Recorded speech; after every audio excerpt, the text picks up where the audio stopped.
안녕하세요. 일상 속 우리들의 이야기를 나눠보는 시간, 열린 스튜디오 시청자 톡앤톡 진행의 김민지입니다. 요즘 우리의 가장 큰 관심사가 무엇일까요? 아마도 건강일 겁니다. 개인 위생은 물론이고 잘 먹고 잘 사는 것에 대한 관심이 그 어느 때보다 더 높은 요즘인데요. 오늘은 내 건강을 위해서 잘 먹는 방법뿐만 아니라 우리 지구의 건강까지도 생각하는 잘 먹는 방법에 대해서 이야기를 나눠보려고 합니다. 기후행동 비건 네트워크 조기래님입니다. 네, 대표님 안녕하세요. 안녕하세요. 반갑습니다. 네, 간략하게 소개 좀 부탁드릴게요. 저는 기후행동 비건 네트워크 대표 조기래입니다. 네, 안녕하세요. 반갑습니다. 이렇게 단체 이름을 들어보니까 네. 이 단체가 환경운동을 하는 단체일까 아니면 비건 채식을 또 실천하는 단체일까 굉장히 궁금해지거든요. 이름만으로도. 네. 정확하게 단체 소개 좀 해주세요. 네, 둘 다입니다. 먼저 저희 단체는 2011년에 설립이 됐고요. 창립이 됐고요. 그 당시에 이미 기후위기 상황이 상당히 진전이 되고 있는 상황이었는데 우리들의 먹는 것, 먹거리 선택이 기후위기에 굉장히 밀접한 연관이 있다. 이런 사실 때문에 저희가 특히 이제 육식 위주의 식생활로부터 채식 위주의 식생활로의 전환 이런 것들을 모색하기 위해서 이 단체를 설립을 했습니다. 특히 이제 비건 채식은 가장 효과적인 방법이기 때문에 시민들에게 비건 채식을 알리고 그리고 실천을 독려하고 그리고 이제 학교와 같은 곳에서 채식 급식을 할 수 있는 이런 활동을 하기 위한 그런 목적으로 창립된 그런 단체입니다. 와, 굉장히 많은 활동들을 또 꾸준히 해오고 계셨을 것 같은데요. 단체를 정확하게 우리가 알아보려면 아무래도 비건 얘기가 먼저 나눠봐야 될 것 같은데요. 네. 네, 사람들이 많이 또 비건에 대해서 잘못된 상식을 또 갖고 있을 것 같아요. 정확하게 비건은 이렇다. 설명 좀 해주세요. 비건은 우선 이제 그 동물에서 비롯되는 그런 모든 것들을 취하지 않는 그런 생활 방식을 비건이라고 할 수 있어요. 그래서 먹거리 영역에서는 육류는 물론이고 우유나 달걀과 같은 식품도 섭취하지 않는 그런 순수한 채식 이것이 비건이고요. 또 이제 먹거리뿐만 아니라 뭐 화장품이라거나 그다음에 의복이라거나 혹은 뭐 구두나 또 가방 이런 제품들에 있어서도 이 모피와 가죽, 그다음에 심지어 이제 양모, 양털까지도 사용하지 않는 그런 생활 방식이 비건입니다. 요새 정말 이 비건으로 할 수 있는 생활 속에 취득할 수 있는 게 굉장히 많잖아요. 말씀 주셨듯이 네. 화장품도 있고요. 네. 의복도 굉장히 많은데 이렇게 비건을 실천할 때 좋은 점 어떻게 또 설명해 주실 수 있을까요? 비건은 우선 우리가 세상을 살아갈 때 자원을 가장 적게 소모하고도 우리가 살 수 있다고 하는 그런 장점이 있고요. 특히 지금과 같은 이런 지속 가능성을 얘기하는 이 시기에는 굉장히 적절한 그런 삶의 방식이라고 볼 수 있어요. 그리고 또 다른 생명체를 저희가 해치지 않고도 살 수 있다고 하는 그런 장점. 그리고 이제 그 비건 혹은 채식을 하게 되면 우리가 굉장히 식량을 많이 줄일 수가 있어요. 그래서 지금 현재 전 세계 9명 중에 1명이 기아에 시달리고 있는데 이런 기아나 식량 위기 이런 문제를 해결하는 데도 굉장히 큰 도움을 줄 수가 있어요. 아무래도 요새 기아 관련해서 굉장히 또 이슈가 많이 되고 있는데 네, 그런 점에서 우리 대표님이 보시기에 이 비건이 뜻하는 또 가치나 의미가 또 다른 관점으로 또 보일 수 있을 것 같아요. 네, 어떠세요? 비건이 일반적으로 추구하는 것은 뭐 기본적으로 생명 존중, 그다음에 이제 공존. 누구나 다 함께 먹고 살 수 있는 그런 세상, 굶주림이 없고 또 굶주림으로 인한 그런 갈등 혹은 전쟁 이런 것들이 존재하지 않는 그런 세상, 이런 것들이 이제 비건이 추구하는 그런 그 세상 혹은 그런 가치이고요. 그리고 특히 이제 지금은 지속 가능성이 가장 큰 화두이잖아요. 네. 이 지구가 존재를 하느냐 아니면 돌아올 수 없는 그 지점을 넘어가게 되는가라는 그런 뭐 절체절명의 순간에까지 저희들이 도달을 했는데 이런 부분에서 지속 가능성을 담보해내는 굉장히 중요한 도구가 비건이에요. 대표님은 아무래도 이 지속 가능성에 대해서 굉장히 오랜 시간 전부터 실천을 해오셨을 것 같아요. 혹시 언제 또 어떻게 또 이 비건을 시작을 하게 되셨을까요? 제가 이제 우선 채식을 시작한 지는 한 27년 정도 됐어요. 네. 예. 1994년부터 우와. 시작을 했어요. 그리고 비건이 된 것은 저는 사실상 그때부터도 거의 우유나 달걀은 처음부터 먹지 않았고요. 우유도 아마 가끔씩 드물게 유제품 먹기는 했지만 그렇게 즐겨 하진 않았어요. 그런데 완전히 비건으로 돌아선 거는 아마 한 15, 16년 전? 예, 그때부터 비건 채식을 하게 된 것 같아요. 어떠세요? 이 비건 채식을 또 실천을 하시다 보면 10년 전, 뭐 20년 전에는 더 대중화가 되지 않아서 외부에서 또 이렇게 식사를 하시는 게 되게 또 어려우셨을 것 같아요. 네, 네, 네. 그때는 어떻게 하셨었어요? 일단 도시락을 쌀 수 있을 때는 싸가요. 그리고 이제 굶을 수 있을 때는 좀 굶고요. 그리고 이제 또 가능하면 채식 식당이나 혹은 채식을 제공하는 식당 이런 데를 갔어요. 그래서 이제 정말로 채식을 할 수 있는 환경 네. 혹은 채식을 선택할 수 있는 환경 이게 정말 중요하다는 것을 제 스스로 몸소 많이 느꼈죠. 예. 어떠셨어요? 이렇게 직접 채식 도시락을 싸가지고 챙겨서 다니시면 주변의 반응들은 어떠셨어요? 처음에? 저는 대체적으로 굉장히 꿋꿋한 편이어서 그런 것이 크게 문제가 되지는 않았고요. 네네. 예. 그리고 이제 그 채식을 하는 데서 오는 그런 어떤 해방감 이런 것들이 너무 컸기 때문에 불편한 것들은 저는 늘 그렇게 중요하게 저한테는 여겨지지가 않았었어요. 이건 개인적인 궁금함인데 네. 대표님만의 그 채식 도시락의 식단 메뉴나 추천 뭐 식단 있으실까요? 네. 그러니까 채식을 하더라도 우리가 그 영양분을 이렇게 잘 맞춰서 섭생을 해야 돼요. 채식을 한다고 해서 무조건 건강해지는 게 아니고 단백질도 채식 식물성 단백질도 섭취하고 네. 그다음에 미네랄, 뭐 칼슘, 철분 이런 영양소들을 잘 골고루 섭취를 해야지 돼요. 근데 저 같은 경우에는 단백질 경우에는 냉동실에 콩들이 항상 있어요. 지금 있는 건 뭐 완두콩, 예, 봄철에 그 수확할 때 많이 사서 냉동실에 넣어두고 뭐 우리나라에 나오는 다양한 이 토종 콩들이 있어요. 그런 것들을 냉동실에 넣어놨다가 밥할 때 그걸 꼭 넣어요. 그리고 이제 뭐 현미라거나 이런 단백질 성분이 많은 그런 곡류가 있어요. 이런 곡류를 섞어서 밥을 지으면 일단 단백질 문제가 해결이 돼요. 그리고 이제 우리나라는 채소가 너무 많고 또 해조류가 많기 때문에 이런 것들을 이제 색깔별로 골고루 다 늘 자주 저는 색상을 봐요. 그리고 제가 중요하게 생각하는 건 제철 음식. 예, 그래서 제철에 나오는 과일은 꼭 조금이라도 저는 꼭 먹어요. 그 해에 나오는 뭐 살구, 자두, 복숭아, 참외, 수박, 뭐 멜론 할 것 없이 포도 그 철철이 나오는 과일들을 항상 빠뜨리지 않고 그렇게 먹고요. 특히 이제 제철에 나온 것 이게 가장 영양도 많고 환경에도 좋기 때문에 그런 것들은 꼭 챙겨서 먹어요. 아니 이렇게 식단 얘기를 해주시는데 뭐 비건이나 채식을 한다고 해서 영양소가 불균형하다고 일반적인 사람들의 상식이 그렇잖아요. 근데 얘기 들어보니까 더 잘 챙겨 드시는 것 같아요. 되게 균형적으로.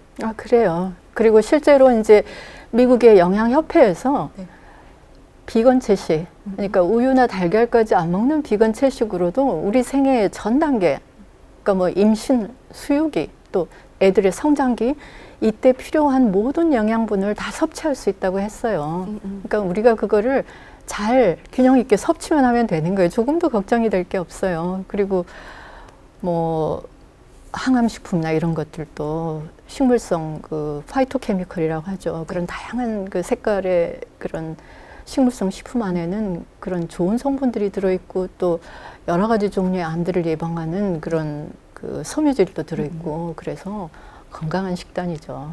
맞아요. 아니 진짜로 이렇게 우리 대표님 얘기를 계속 듣다 보니까 이 비건 채식이라는 게 사회적으로 또 함께 지속돼야 되고 또 꾸준히 또 다들 동참해줘야 된다는 점에서 되게 저도 공감이 많이 되고 있는데요. 얼마 전에 또 이런 비건 채식 기후위기 행동 관련해서 세미나가 있었다고 들었습니다. 네, 그러면 저희 관련된 VCR 보고 와서 이야기 나눠보도록 하겠습니다.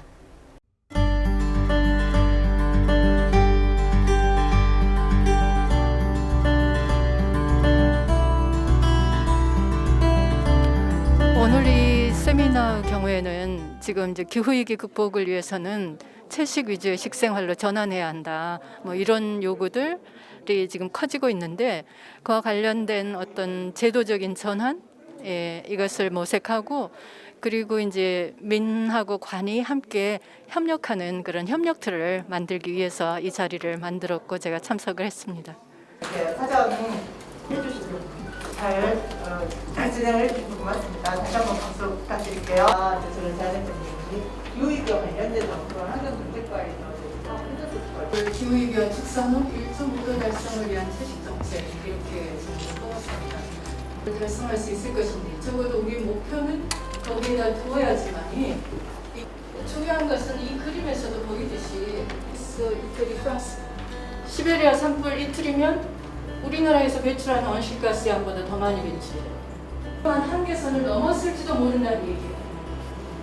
매우 심각한 상황이에요. 정말로 우리가 자고 오면 할 수가 없어요. 시간이 또 작다고 하니까 막 말이 빨라져요. 단기체로 온실가스, 온난화 물질 이거 없애야 된다. 자, 선배도 해주시면서 저는 조규래 선생님 얘기를 저 같은 사람 얘기 2016년 6월에 아마 그 발표자나 패널이나 혹은 그 관중에 참여했던 모든 분들이 굉장히 진지하게 임했기 때문에 이 문제의 심각성에 대한 공감대가 형성되었을 거라고 그렇게 생각을 하고요. 추후에 관련된 그런 논의가 그 진행이 더 되어지고 또 실질적으로 이행될 수 있는 그런 계획이 수립되었으면 좋겠습니다. 좋고 건강하고 선량한 먹거리 이런 것들에 대한 그런 어떤 이 책임의식 이런 것들이 강하게 노출되어서 좋은 그런 계기가 되었으면 하는 그런 바람이 있습니다. 네, 이렇게 VCR을 보고 오니까요. 이 비건 채식이 단순히 채식을 우리 건강을 위한 채식이 아니라 또 다른 더 나아가서 더 큰 건강을 위한 채식이라고 또 이야기를 해주시는 것 같은데, 네, 어떤 점에서 우리가 또 이 비건 채식을 실천을 해야 될까요? 지금 현재 이제 기후위기 상황이 전 세계 평균 기온이 한 1.1도 상승했고 그에 따른 뭐 그 다양한 기후 재난들이 뭐 쉴 새 없이 전 세계에서 지금 발생을 하고 있잖아요. 그렇기 때문에 과학자들도 굉장히 조속하게 이 문제를 사실은 해결하고 완화시켜야 한다는 그런 절박함이 있어요. 그런데 과학자들이 내놓는 그런 처방 중에 기후위기 억제를 위해서는 우리가 채식 위주의 식단으로 돌아가야 한다고 하는 이제 이런 얘기가 나오고 있는 거예요. 왜냐하면 그 육식을 통해서 발생하는 온실가스가 너무 많고 또 육식을 그 육류를 생산하는 과정에서 정말로 많은 그런 생태계들이 훼손되고 있어요. 그러니까 뭐 숲은 기후를 안정화시키는 굉장히 중요한 공간인데 이런 숲들이 사라지고 있고 또 바다도 이 기후를 안정화시키고 그러니까 온도의 상승을 떨어뜨리고 또 산소를 지구에 이렇게 내뿜어내고 이런 작용들을 바다에 있는 물고기하고 수초며 뭐 플랑크톤 이런 것들이 다 하고 있는데 이 바다가 그 산업적인 어업이라고 하는 그런 그 집중적으로 이 바다를 싹쓸이 해버리는 이런 어업에 의해서 급속하게 지금 훼손이 되고 있거든요. 그래서 이런 식단을 바꾸면 기후를 완화시키는데 굉장히 결정적인 중요한 역할을 한다. 특히 이제 지금이 급성 상황이기 때문에 과학자들은 10년 동안은 메탄이라고 하는 그런 온실가스를 줄이는 데 집중해야 된다. 이 메탄은 너무 강력한 온실가스이기 때문에 이걸 줄여야지만이 이런 기후 위기가 치닫는 것을 좀 완화시킬 수 있다고 그렇게 얘기를 해요. 근데 이 메탄의 중요한 발생원이 축산업이에요. 예, 그래서 특히 지금부터 이 10년이라고 하는 이 기간에는 우리가 정말 먹거리 전환에 집중해야 되는 그런 시기이기도 해요. 그러니까요. 요즘에 굉장히 이 이산화탄소를 줄이기 위해서 많은 분들이 또 운동이나 활동들을 하고 계시는데 이 이산화탄소를 넘어서 우리가 이제 집중해야 될 건 메탄이다. 또 이렇게 얘기해 주셨는데 저희가 이런 점에서 조금 실천할 수 있는 실천 방안들이 또 있을까요? 이 육류를 섭취하지 않는 이런 식생활로의 전환, 또 그런 정책의 도입, 이런 것들이 지금 상황에서는 매우 절실한 그런 기후위기 대응 전략이라고 말할 수 있어요. 지금 심각한 메탄에 대해서 우리가 이거를 감소시키려면 궁극적으로 우리는 이제 채식을 식단을 해야 된다 네. 하는 또 이야기 같은데 네. 이 채식을 하면 어떤 효과들이 있을까요? 채식을 하면 효과가 엄청나요. 먼저 우리가 다 먹고 살아야 하는데 이 우리들이 식생활은 불가피하게 해야 되는 거잖아요. 네. 근데 우리들이 식생활을 통해서 발생하는 온실가스를 70%나 줄일 수 있어요. 굉장히 높은 수치예요. 네네. 그래서 그 과학자들은 2050년 기준으로 한 80억 톤 정도나 줄일 수 있다고 얘기를 하고요. 그 다음에 두 번째로는 네. 그 축산업에 사용되는 그 사료 경작지나 목초지가 전 세계 농경지 한 80%나 돼요. 그렇게 많이 지금 사용이 되고 있는데 만약에 전체 인류가 만약에 채식을 한다, 비건 채식을 한다 그러면 농경지가 75%나 남게 된대요. 이 농경지는 사람을 위한 그런 식량을 제공하는 농경지로 일부 쓰고 나머지는 이제 자연 초지 상태로 돌아가면 여기에서도 한 80억 톤 가까운 온실가스를 줄일 수 있다고 해요.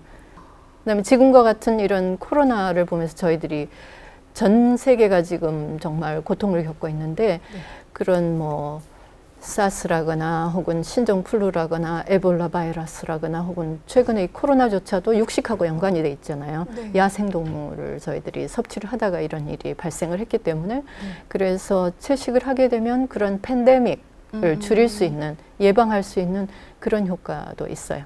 얘기를 들어보니까 왜 아이 한 명을 키우기 위해서는 온 마을이 함께 움직여야 된다고 하는 네. 것처럼 또 우리 어린 아이들부터도 이렇게 함께 동참하면 좋을 것 같은데 혹시 관련돼서 또 운동들을 많이 활동들을 해오시고 있으시다고요? 네, 저희 단체가 창립됐던 초기부터 저희들이 했었던 것이 이 사업은 학교에서 시작돼야 한다. 왜냐하면 학교는 상징적인 공간이잖아요. 미래 세대를 키워내는 공간이고 또 그들이 건강해야 되고 그들이 살 터전이 살아남아야 하기 때문에 학교에서의 채식급식 혹은 채식 선택권 보장 이것에 저희들이 집중을 했었어요. 그래서 실제로 광주에서는 2011년부터 15년 사이에 전체 학교에서 주 1회 채식급식을 했었고요. 그리고 5개 학교에서 시범 혹은 그 연구학교를 운영을 했었어요. 근데 그 당시만 해도 이런 채식과 기후위기의 연관성에 대한 인식이 미약했었기 때문에 저희들이 계속할 수는 없었고 일부 학교에서는 진행이 됐었지만 일시적으로 중단되었다가 올해부터 다시 이제 채식급식을 위한 준비를 하고 아주 출발 선상에 다시 이제 저희들이 서 있는 상태여서 함께 시민사회하고 교육청이 함께 지금 그 일을 추진하려고 협력을 하고 있는 그런 단계입니다.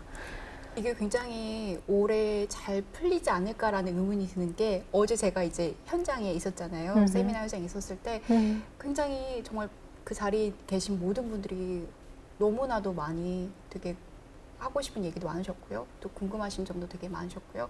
많은 분들이 관심이 또 모아졌기 때문에 이게 또 실천되지 않을까 이런 생각을 또 한번 해보긴 하는데요. 네. 저도 그렇게 기대를 합니다. 왜냐하면 이제는 시민들 중에는 특히 기후위기에 집중적으로 이렇게 몰두하고 계시는 시민들께서는 압니다. 먹거리 전환이 반드시 가야 한다는 걸 알기 때문에 그리고 그게 지금 더디다는 것 또한 알기 때문에 저와 같이 그렇게 굉장히 절박한 마음들이셨던 것 같아요. 그래서 어제 그렇게 많이 발언해 주시고 정말 열의를 다해서 귀를 기울여 주셨던 것 같아요. 그래서 그런 것들이 행정에 고스란히 반영되고 또 시민들에게도 널리 이렇게 전해져서 함께 그런 변화를 만들어 갔으면 좋겠어요. 아무래도 이제 더 바빠지실 것 같아요. 아마 대표님 뵙기가 더 어려워지는 게 더 좋은 점이 아닐까 또 생각이 드는데 그러면은 개인적인 우리 대표님의 개인적인 바라는 꿈이 또 있으실까요? 이 어려운 시기를 저희가 넘겨가는데 너무 어려운 분들이 없었으면 좋겠어요. 이 어려운 시기를 우리가 함께 나누면서 그렇게 극복해 가기를 기대를 하고요. 네. 그리고 저희들이 이런 문제의 근원이 어디에서 출발했는가 생각하면 우리가 지나치게 인간 위주로 우리에게 수많은 이익을 주고 있었던 그런 생태계를 함부로 저희가 대했던 것 같아요. 그래서 저희가 그것의 소중함을 깨닫고 그 생태계와 함께 살아가야 한다는 것, 이런 것들을 개개인의 실천 혹은 국가의 그런 정책 이런 것들을 통해서 저희들이 앞으로 실행해 가야 되지 않을까 그런 생각을 해요. 그래서 그렇게 해서 누구나 살만한 세상? 네, 맞아요. 네, 그런 세상이, 그리고 아이들이 꿈꿀 수 있는 세상? 지금 청년들이 사실 미래가 보이지 않고 그런 절망감 혹은 그런 우울에 시달리고 있는 청년들이 많아요. 그들에게 희망을 주는 그런 무언가가 정말 절실하다고 저는 생각을 하거든요. 네, 오늘 저희 이제 출연해 주셔가지고 또 비건 채식 또 기후 위기 관련해서 많은 이야기 해주셨는데 또 출연하신 소감은 또 다르실 것 같아요. 어떠셨어요? 저는 오늘 굉장히 기쁘고 또 감사해요. 왜냐하면 이런 사실들을 과학자들이 다 얘기하고 있고, 그런데도 불구하고 일반 시민들에게 전달드릴 수 있는 그런 통로가 없었는데 오늘 이런 프로그램을 통해서 제가 소상하게 말씀드릴 수 있는 그런 기회를 주셔서 정말 감사합니다. 네, 저도 오늘 또 다양한 이야기 많이 배우고 가는 것 같아서 오늘 저도 출연해 주셔서 정말 감사합니다. 고맙습니다. 네. 네. 기후 변화라는 단어 대신에 기후 위기라는 표현이 더 익숙해진 요즘입니다. 환경 문제의 심각성은 모두가 알고 있지만 정작 실천 방법에는 무관심하지 않았나 하는 생각이 드는데요. 작은 관심에서 시작되는 이 실천이 시청자 여러분도 함께 동참해 주셨으면 좋겠습니다. 일상 속 우리들의 이야기를 나눠보는 시간, 열린 스튜디오 시청자 톡앤톡 진행의 김민지였습니다. 감사합니다.